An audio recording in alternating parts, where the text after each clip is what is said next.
हरिद्वार की वो शाम, हवाओं में गंगा की पवित्र ठंडक थी और फिजाओं में गूंज रहे थे हर हर महादेव के गूंजते जयकारे। ओम जय गंगे माता, मैया जय गंगे माता, जो नर तुमको ध्याता। महाशिवरात्रि का पावन पर्व करीब था और लाखों की तादाद में शिव भक्तों का जनसैलाब उमड़ रहा था।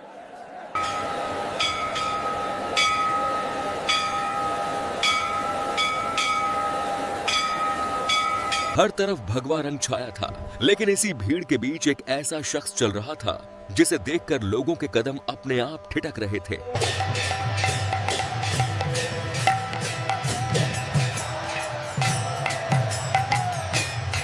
उसके शरीर पर राख लिपटी थी, लंबी जटाएं थीं और आंखों में एक ऐसी चमक जो किसी को भी सम्मोहित कर दे।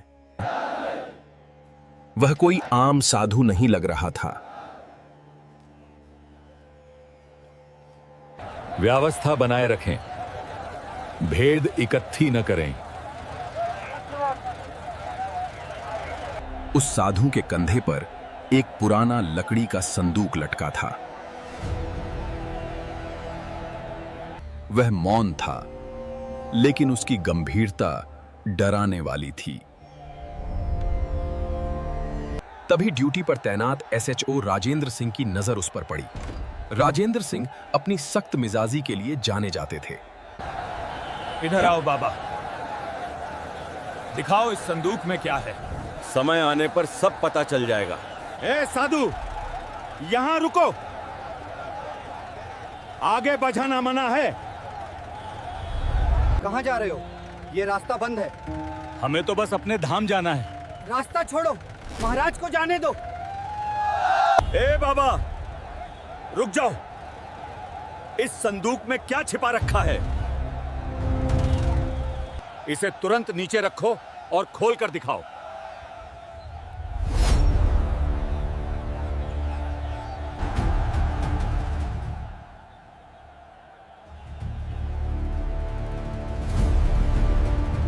साधु रुका। उसने अपनी गहरी आंखें खोलीं और शांत स्वर में कहा, बच्चा, इस संदूक में वो सत्य है जिसे तुम्हारी आंखें देख नहीं पाएंगी। इसे बंद ही रहने दो, इसी में सबकी भलाई है।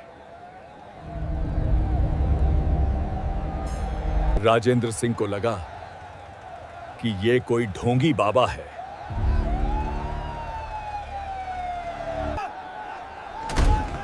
उन्होंने गुस्से में 10 जवानों को संदूक उठाने का आदेश दिया।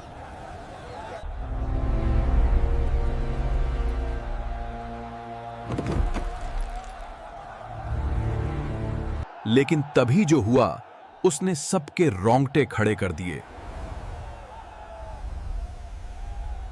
क्या है इसमें जो इतने नाटक हो रहे हैं?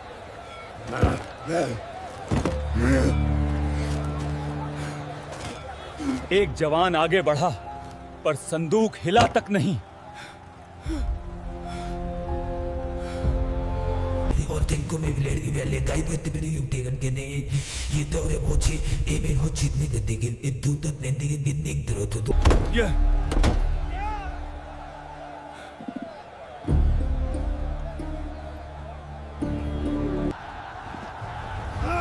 फिर देखते ही देखते 10 पुलिस वाले एक साथ लग गए। जोर लगाओ सब मिलकर। क्या हुआ? हिल क्यों नहीं रहा है? पूरे 10 लोग हो तुम। लेकिन वो छोटा सा लकड़ी का संदूक जमीन से 1 इंच भी ऊपर नहीं उठा। ऐसा लग रहा था जैसे उस बक्से में पूरी धरती का वजन समाया हो। भीड़ जमा होने लगी और लोग इसे महादेव का चमत्कार बताने लगे। महाराज को मत रोको, ये क्या हो रहा है? संभाल कर, बहुत शक्ति है इनमें।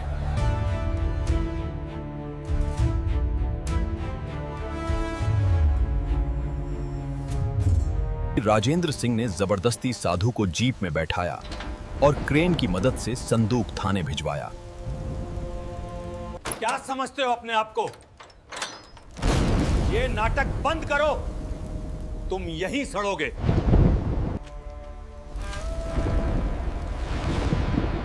जैसे ही साधु ने थाने की दहलीज पार की, अचानक बिना मौसम के आसमान में काली घटाएं छा गईं।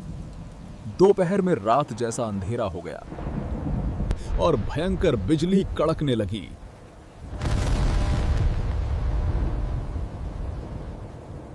क्या हो रहा है? देखो, बिजली गिर रही है।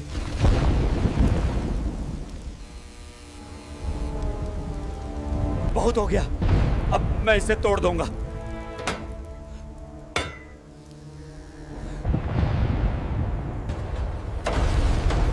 राजेंद्र सिंह ने जैसे ही संदूक को हथौड़े से तोड़ने की कोशिश की, पूरी धरती कांप उठी।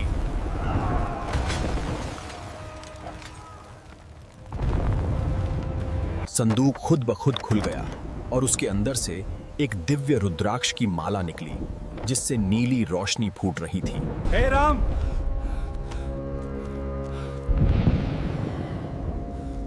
ये रोशनी कहां से आ रही है?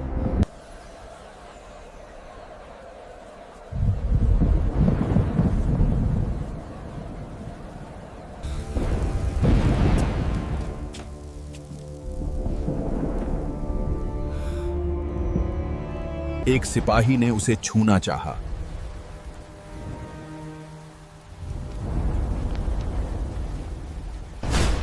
तो उसे ऐसा बिजली का झटका लगा कि वो दूर जा गिरा।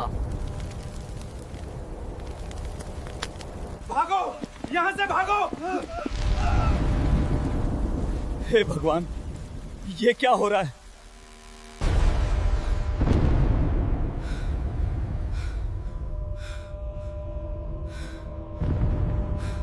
सर, ये क्या हो रहा है? पीछे हटो सब। That monk, he's not normal. What is this magic? तभी राजेंद्र सिंह का फोन बजा।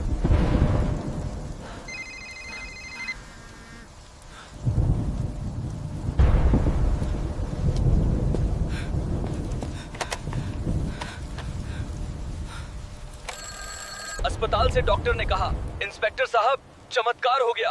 आपकी माँ जो महीनों से कोमा में थी, उन्होंने अचानक होश में आकर। मेरा बच्चा,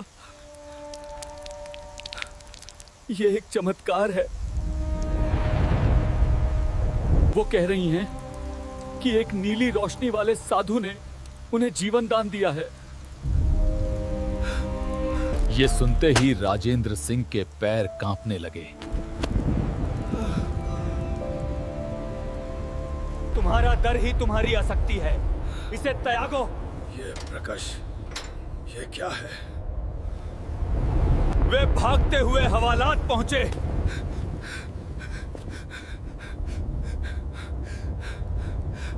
मुझे बचाइए स्वामी, मैं आपकी शरण में हूं।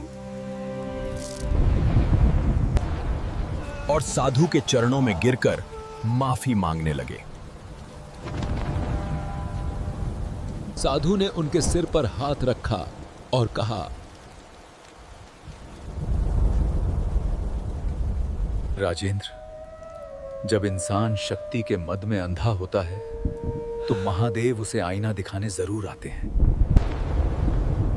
जाओ, तुम्हारी परीक्षा पूरी हुई।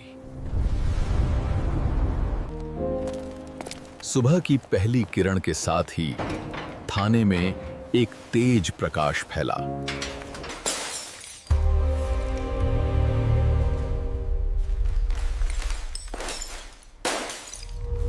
जब सिपाहियों ने देखा तो हवालात का दरवाजा बंद था, लेकिन अंदर कोई नहीं था।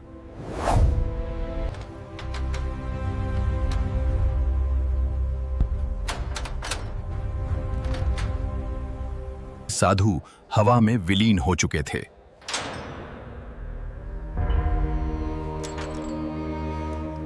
बस वहां वही रुद्राक्ष की माला और एक संदेश था, मैं हर कण में हूं।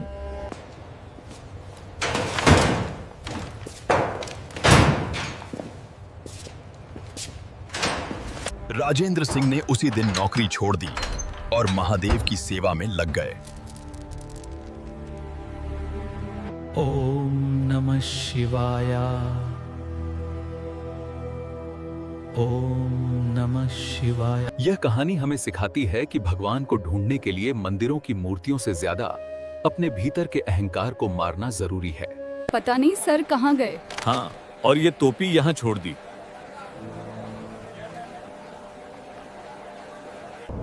बोलो हर हर महादेव।